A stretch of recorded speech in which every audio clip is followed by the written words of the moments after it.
Asia consumes more than half of the world's physical gold every single year. China, India, Southeast Asia, between them, they are the dominant force in physical demand. And yet, they don't set the price. Not Shanghai, not Hong Kong. London does. New York does. And for decades, that has been the structural fault line running straight through the global gold market. The world's largest buyers had almost no say in what they were paying. The clearing, the settlement, the benchmark prices, the delivery infrastructure, all of it built in the West, in time zones that closed hours before Asian markets even opened. So earlier this week, July 7th, 2026, all of that began to change. Hong Kong launched a trial for a central clearing and settlement system for gold. It activated a live delivery link with the Shanghai Gold Exchange, and it introduced a new gold price benchmark distributed live through Bloomberg. No grand proclamations, no overnight monetary reset. What's happening is quiet, deliberate, and structural. Asia is building the foundational infrastructure for a new gold market. And once you understand what was actually switched on this week, it becomes very hard to look at the gold price the same way again. To understand why this matters, you have to understand something that most people get wrong about financial power. Financial power doesn't come from demand alone. It comes from infrastructure, from who owns the pipes, the ledgers, and the clock that the rest of the world sets its watch by. And nowhere is that clearer than in the 100-year history of how the gold price actually gets made. Go back to September 1919. World War I had just ended, and London's gold market, which had been the most important in the world before the war shut it down, needed to reopen.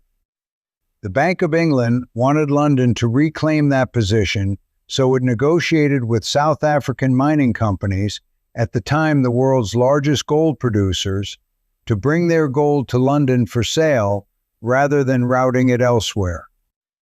On the morning of September 12, 1919, 5 bullion dealers gathered at the offices of N.M. Rothschild & Sons and fixed a price for gold: £4, 18 shillings and 9 pence per ounce. That one meeting in one room became the seed of the entire modern gold pricing system.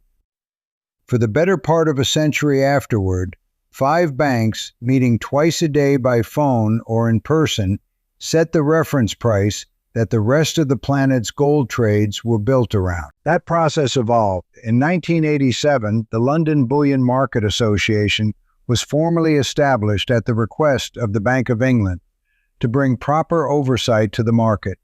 In 2015, following a manipulation scandal that saw Barclays fined £26 million for rigging the fix, the old phone call system was finally replaced with an electronic auction run by an independent administrator.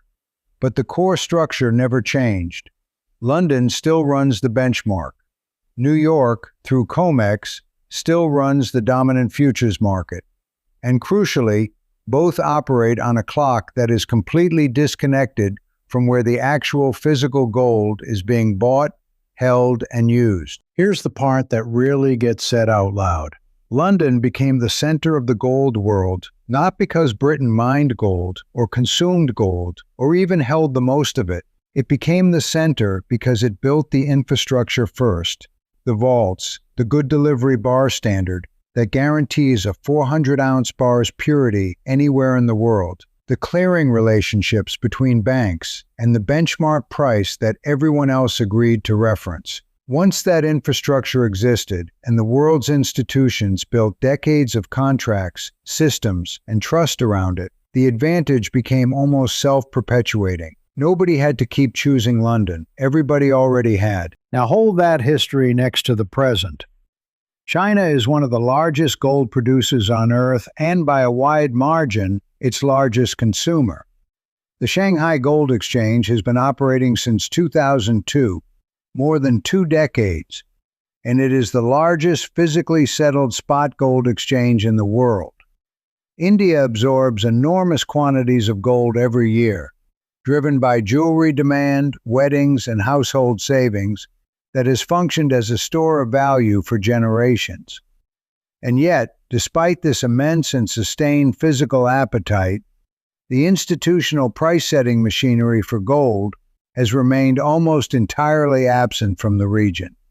According to World Gold Council data, London and New York together still account for more than 3/4 of the global gold market's average daily trading volume, even in the first half of 2026. That is the asymmetry. Asia holds the physical gravity, the West holds the pricing lever, and that gap has been baked into the market's architecture for decades, not because of demand, but because nobody in Asia had built the plumbing to challenge it, until now. So what exactly did Hong Kong switch on this week? And why is the World Gold Council suddenly using the word price setter? Start with the most visible piece, the new ticker. It's called HAU, short for Hong Kong Gold, and it is now live and distributed on Bloomberg. It is a Hong Kong-specific gold reference rate, running inside the Asian trading day, covering the exact hours that the London fix has always left unaddressed. When London's afternoon fix closes for the day, Asian markets are only just getting going, and for the length of that entire window, the world's largest physical gold buyers have had no institutionally recognized benchmark of their own. HAU is built specifically to close that gap, but a benchmark price is not worth much on its own. A ticker is just a number on a screen, unless there is real infrastructure behind it capable of moving gold, clearing trades, and settling institutional balances at scale. That is exactly the deeper layer Hong Kong activated this week, and it is the part that actually matters. Xiao Fan, head of Asia Pacific at the World Gold Council, described Hong Kong's new clearing system as a major step forward in the city's ambition to become a price setter for gold. That phrase, price setter, is the one you need to hold on to, because it's not describing a marketing campaign. It's describing plumbing. And the way you know plumbing is real is by looking at who is already running water through it. On day one of the trial, the system processed its first transactions with participation from multiple banks, refiners, mining companies, and jewelers. Hong Kong's chief executive, John Lee, announced that the initial gold deposits and first settlements had already been completed, involving institutions across the full length of the gold supply chain, from miners and refiners at one end to banks and jewelers at the other. Some reporting puts the number of participating institutions in this trial phase at over 40, spanning banks, financial institutions, mining companies, refiners, and jewelers together. That is not a soft launch. That is an operational system with real counterparties already inside it, moving real metal on day one. So let's break down what this clearing system is actually replacing, because the why here matters as much as the what. In most mature financial markets, large institutional trades run through a central clearing system. Every trade gets recorded on a shared ledger. Settlement is centralized.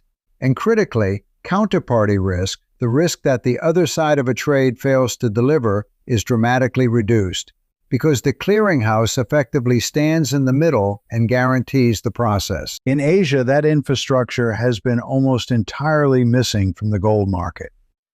Banks and institutions settled bilaterally. Every single trade was its own private negotiation between two counterparties, with no shared ledger and no centralized guarantee behind it.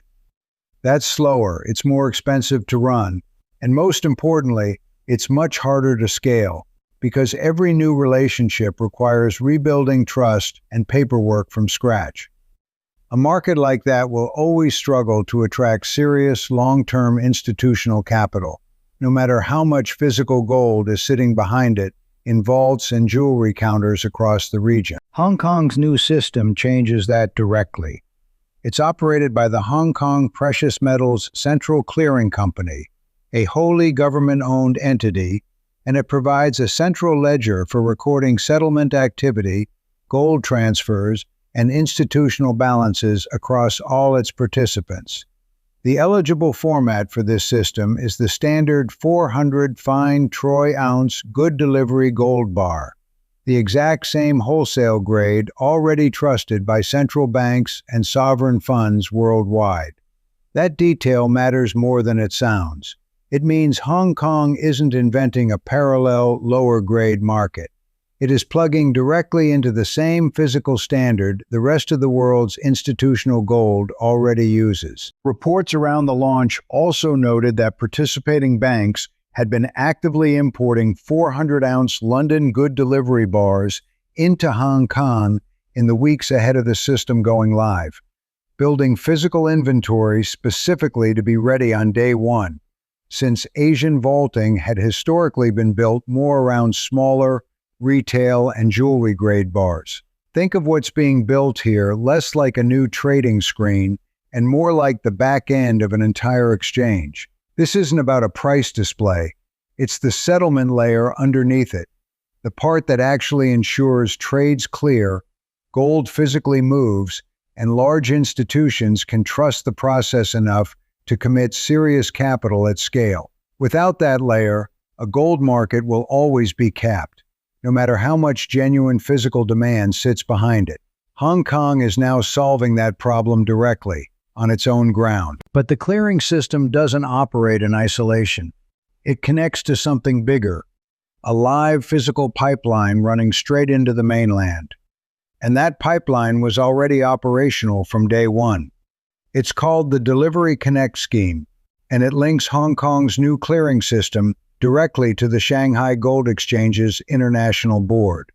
In practice, this means market participants can now deposit physical gold into the SGE's designated vault in Hong Kong through the HKPMCC account and transfer that gold in both directions between Hong Kong's over-the-counter market and Shanghai's system without the friction that used to exist between the two. The banks that walk through the door on day one tell you exactly who is already positioned to use this. ICBC Asia, HSBC, and Bank of China Hong Kong. Two-way transfers between the two systems were completed on the very day the system went live.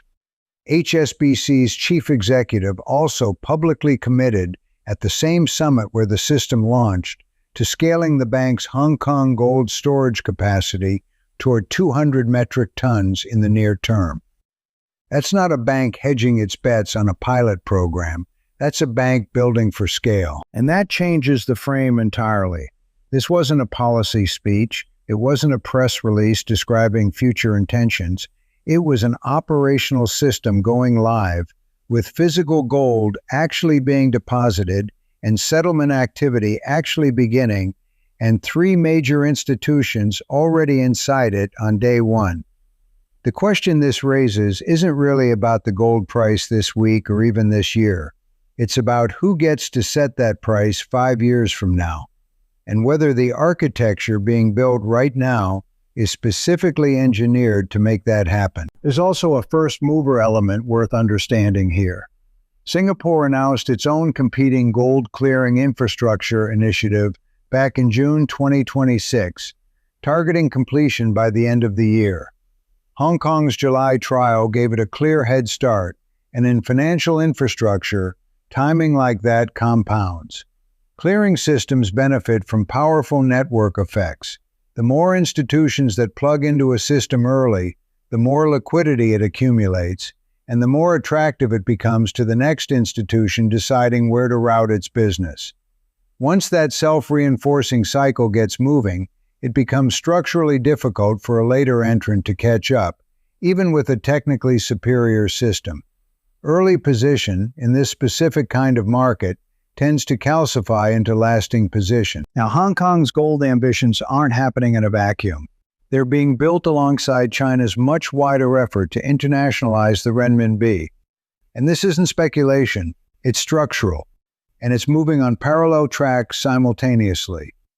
In the same window, Beijing has been expanding its Bond Connect scheme and increasing the offshore renminbi investment quota from 500 billion to 800 billion yuan.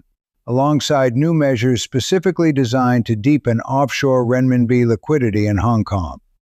Hong Kong is already the world's largest offshore renminbi hub, handling more than 70% of global offshore renminbi payments. And as of the end of May 2026, offshore renminbi deposits in the city had reached roughly 1.13 trillion yuan, close to 166.6 billion US dollars. So look at what's moving together at the same time in the same package: gold market infrastructure, clearing, storage, delivery, price discovery, alongside offshore yuan liquidity and cross-border bond market access. These aren't separate initiatives that happen to share a news cycle. They are one coordinated architecture. Hong Kong is not simply another city competing for bullion business the way, say, Dubai or Singapore might be. It's China's international financial gateway. Shanghai is the domestic gold market. Hong Kong is the offshore bridge connecting that domestic market to the rest of the world. And gold fits into that bridge for reasons that have nothing to do with sentiment or nationalism, and everything to do with what gold actually is once you take it out of someone else's ledger. Gold fits this architecture almost perfectly for a very specific reason. It isn't issued by anyone. It's a reserve asset that sits entirely outside the dollar system. It's demanded by Chinese households at real scale. It already sits at the center of Shanghai's domestic precious metals market, and it functions as usable collateral across jurisdictions without needing anyone's permission. Unlike a U.S. Treasury bond, gold does not depend on the fiscal discipline or the political stability of another sovereign borrower. It has no counterparty. It has no issuer who can default, print more of it, or freeze it. That last point isn't a small detail for Beijing. It's arguably the whole point. China has been steadily reducing its holdings of U.S. Treasuries for years, and gold holdings have moved in the opposite direction. A bar of gold sitting quietly in a vault already preserves wealth on its own. That much has always been true. But a bar of gold sitting inside a functioning clearing and settlement system linked to offshore renminbi liquidity, connected to a derivatives market, and priced through an internationally recognized benchmark, that bar of gold has an entirely different level of financial utility. It stops being just a store of value. It becomes usable collateral. It becomes a settlement instrument. It becomes part of the infrastructure of the financial system itself, rather than something sitting outside it. And officials in Hong Kong have been explicit that if cross-border gold transactions increasingly get denominated and cleared in yuan, offshore renminbi gains a stable, productive outlet, completing something close to a closed loop of issuance, use, investment, and repatriation, all without ever needing to leave the yuan ecosystem. The parallel with London's own history is genuinely instructive here, and it's worth sitting with for a moment. London did not become the center of the global gold market because Britain had the most gold, mined the most gold, or consumed the most gold. It became the center by building the infrastructure first: the vaults, the good delivery bar standard, the clearing relationships between banks, the benchmark price, and then letting the rest of the world build decades of contracts and institutional trust on top of it. Once that trust and that infrastructure existed, the rest of the world didn't need convincing to keep using it. It simply became easier to keep using what already worked than to build an alternative. That is precisely the kind of structural moat that Asia is now attempting to build for itself, piece by piece, starting with a clearing company, a delivery link, and a ticker on Bloomberg. Officials in Hong Kong have been fairly direct about the scale of this ambition, and it goes beyond gold and renminbi liquidity. Financial Secretary Paul Chan has pointed to China's national 15th five-year plan as explicitly backing Hong Kong's development into a broader commodity trading ecosystem, not just a gold hub. Alongside this launch, Hong Kong also announced plans to expand vault storage capacity, expand refining capabilities, diversify gold investment products, explore tax incentives for the industry, coordinate insurance arrangements for stored bullion, increase the flexibility of mandatory provident fund investments into gold exchange-traded funds, and establish an industry-led trade association to help govern the market going forward. None of that is incidental. It's a full-chain build-out, covering everything from the vault to the retail investment product, all launched in the same coordinated package. Now, worth being clear-eyed about the near-term picture, too, because this story isn't happening in a vacuum of calm markets. Spot gold was trading near $4,130 per ounce around the time of this trial launch, and the broader multi-year gold bull run has faced real headwinds recently. Rising energy prices linked to conflict in the Middle East, the inflation concerns that follow from that, and a stronger U.S. dollar, which raises the effective cost of gold for buyers transacting in other currencies. Several major banks trimmed their near-term gold price forecasts around the middle of 2026 as a result. But even against that near-term pressure, the institutional consensus for year-end estimates has broadly remained above prevailing spot levels, and the longer-term outlook has stayed constructive, resting on the same two forces running underneath this entire story: central bank reserve diversification and the broader de-dollarization trend that Beijing's own treasury reduction has been part of for years. Short-term price wobbles and long-term structural repositioning are not the same story, and it's worth not confusing the two. So which brings us to the part that actually matters if you're someone already holding physical gold or thinking about it. For physical gold holders, the trajectory here is supportive, not threatening. A gold market with deeper institutional infrastructure, a wider base of institutional participants, and a credible recognized price benchmark running inside the Asian time zone is structurally a more liquid market. And more liquid markets tend to price assets more efficiently, with tighter spreads and fewer distortions from thin trading hours. That's a straightforwardly good dynamic for anyone holding the underlying physical asset, because it means the price you see reflects real global demand more accurately, across more hours of the trading day, rather than only reflecting whatever happened to be moving through London and New York while Asia was asleep. For decades, the gold market has run on a kind of structural asymmetry. Asia drove the demand, the West set the price. That was simply how the architecture had been built, going all the way back to a single room in London in September 1919. But that story is now, quite literally, being rewritten. Not through a single press release or a dramatic announcement, but through clearing ledgers, delivery vaults, and a new benchmark ticker now running quietly inside the Asian trading day. The machinery being built here is real, it's operational, and it already has physical gold moving through it. And physical gold, held in a vault in a well-chosen jurisdiction, sits right at the center of that architecture, not on the outside of it looking in.